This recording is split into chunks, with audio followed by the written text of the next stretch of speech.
So what's going to happen in Boston? I know we've been circling around these guys, but they're not really pulling themselves. They're 8-3. They lost in overtime Saturday, but were beaten 7-2 in Dallas on Thursday. With everything that's gone on, we had the goalie stuff before the season. They traded the other goalie. There's just a lot going on there. It just feels like Monty's got to go. That's the word, just the drumbeat coming from a lot of the fans and the people in Boston is that it's time. He's got to go. I don't know that I buy into that. I mean, did he just wake up and all of a sudden forgot how to be a good coach? Like, I don't think that happened so far this year. When you hear some of the things that come out of his mouth after games, he's almost exasperated. I mean, he was critical this weekend of his team's, quote, lack of juice. Like, where does that comes from? The players inside the room, the guys with the skates on, not the coaching staff. And I guess through the whole, like, take a holistic 30,000 foot view here, my big thing is the Boston Bruins need to put a stake in the ground.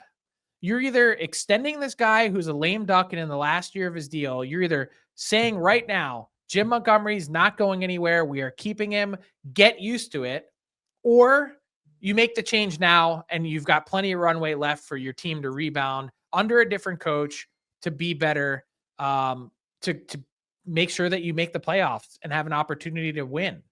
So do it right now. Don't wait longer. But one way or the other, I don't know that there's one path is better than the other, but just do it now.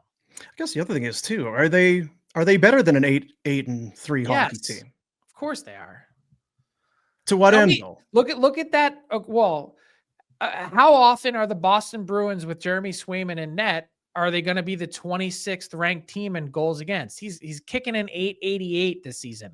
They've also tried to play Zadorov as a top pair guy. That's a disaster. Even top fours can be a little much. But I think you have to acknowledge there's some more weakness here than there was last year. No, he's a 4. He's a number 4 in the NHL. Okay, fair or foul? Yeah, I think that's probably fair. But they had him playing with McAvoy 23 minutes a night at one point. That's a mistake. And look, guess what? Lindholm has really struggled in his own right. If you listen to Lindholm, he sounds not too far away from like Brizgalov lost in the woods, need iPhone compass. Like he said, I'm out here just skating up and down the ice and I don't even know what's happening. So he's really struggled to make the transition. But then again, am I concerned? Not really. Like remember what he said when he arrived in Vancouver last year? It was very similar, like not too long after getting there, and he struggled. But then he turned it around and was unbelievable for the Canucks in the playoffs. So I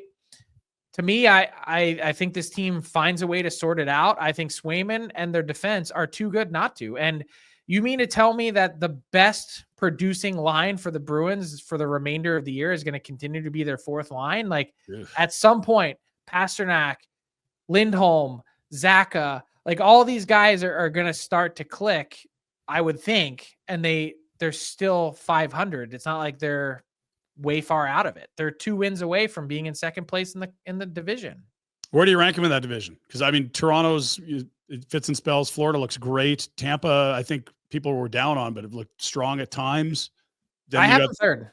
The young team's pushing. Who do you have ahead of out of that group? The Lightning. And I know Tampa has been kind of hot of late. But for me, I think Tampa is still like a 98, 99, 100-point team. I think the Bruins can be slightly ahead of that. So Warner give the side eye with the Elias Lindholm's lost retro. He's got to find his way. I feel terrible for him. I feel terrible. What did he ever do to you? He asked for 9 a year times 8. That probably was the breaking point.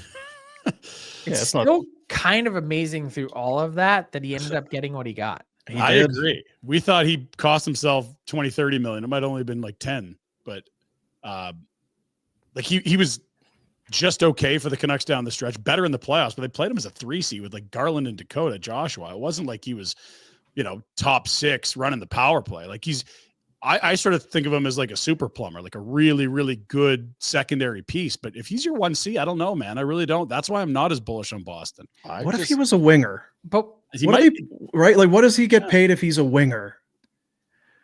But what if, like, the Bruins did better last year with Coyle and Zaka. Kids. They yeah, did. I mean, you can't. think I they like. will. I don't know how you could argue for me that the Bruins, on paper, roster wise, and then go look at Linus Hallmark's numbers in Ottawa. I don't know how you could look at them on paper and say the Bruins are worse than they were last year. Well, Nashville Pasternak looks off. is Nashville, right? Like different pieces matter. Yeah, and I guess and I mean, look, on paper, you're right, but sometimes it doesn't always equate. Anyway, I don't want to overlook DeBrusk leaving and Heinen and JVR, and like they did certainly lose some goals for sure, but I think the Bruins are better than they've shown. I just wonder about Lindholm, just because, like, fine, you want $9 million. You're here last year. You have your year to prove it, and you pout your way out the door. Like, you didn't even show up and play. I don't understand. You should be if you're a Flames fan, you should be over the moon I am happy. happy with it. Thrilled. But my point is, now he's in Boston. What kind of person and teammate is he? Like, he has, for me in Calgary, when things are great, he was, oh yeah, if I'm with the two best players, I can be okay. And But as soon as that, what he actually needs to produce. I don't think he's a driver. isn't that nice? Agreed. That's my biggest beef about all these guys that think they're good. Yeah, I'm good if I'm with McDavid and Draisaitl. Oh, well, no shit. If you're good, you drive the bus. You're not a freaking passenger. Hey guys, thanks for watching. Be sure to check out more of our content right here on the Flames Nation YouTube page. We had a bunch of great long form interviews. You can check out some videos we've done as well outside of the studio.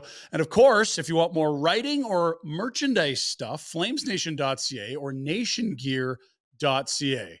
Appreciate you watching.